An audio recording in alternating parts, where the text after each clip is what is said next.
भारत ने सूर्ययान बना लिया है और ये सूर्ययान की अलग अलग तस्वीरें मैं आपको दिखा रहा हूं। फुल स्क्रीन लीजिए जरा इसको एक बार। ये सूर्ययान की तस्वीर आप देख रहे हैं। ये सूरज के बारे में पता करेगा।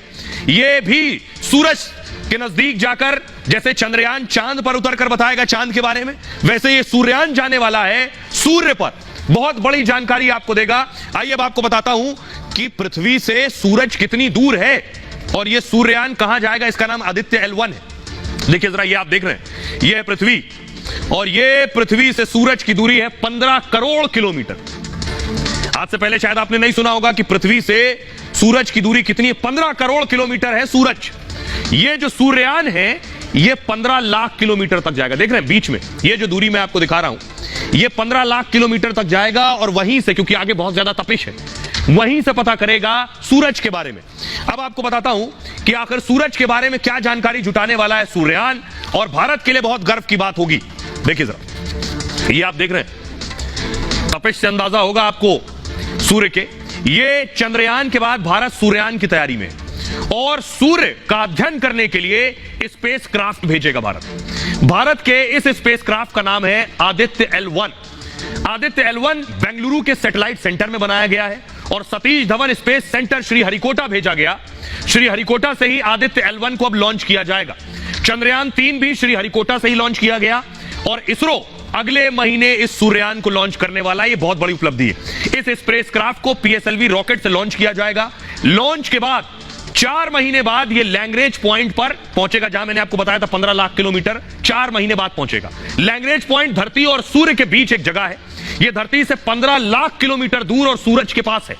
इस जगह पर रखा गया है और कोई भी ऑब्जेक्ट स्थिर रहता है, यानी यह स्पेसक्राफ्ट धरती से 15 लाख किलोमीटर जाएगा और वहीं रुक जाएगा। वहां कोई भी ऑब्जेक्ट, कोई भी चीज जाकर स्थिर हो जाती है, इसलिए इसे अंतरिक्ष का पार्किंग स्पेस भी कहते हैं। इस जगह पर ग्रहण का असर भी नहीं पड़ता है और इसी जगह पर दूसरे देश के सैटेलाइट भी हैं, यानी सूर्ययान बिना रुकावट के स्टडी कर सकता है। स्पेसक्राफ्ट 7 पेलोड यानी वैज्ञानिक उपकरण ले जाएगा अपने साथ। यह सूरज की बाहरी परतों का विस्तार से अध्ययन करेगा, सूरज के चारों तरफ के मैग्नेटिक फील्ड की स्टडी करेगा, सूरज में मौजूद हवाओं के कण और हीट की जानकारी होगी। पेलोड में लगा वैज्ञानिक कैमरा सूरज की HD तस्वीरें लेगा। सूरज की स्टडी करने वाला यह भारत का पहला मिशन है। अमेरिकी एजेंसी नासा ने सबसे ज्यादा 14 सोलर मिशन किए और अब इसरो भी इस क्षेत्र में इतिहास रचने को तैयार है। यह है भारत की बड़ी उपलब्धि। और इतना ही नहीं, चंद्रयान धीरे धीरे आगे बढ़ रहा है। उसकी तस्वीर मैं आपको दिखाने जा रहा हूं। यह इसरो ने नई तस्वीर साझा की है। चंद्रयान एक कदम और आगे बढ़ गया। अब चंद्रयान चांद के और नजदीक है। कहां पहुंच गया है? 23 तारीख को उसे चांद पर उतरना है। उससे पहले देखिए जरा आज कहां पहुंचा है चंद्रयान।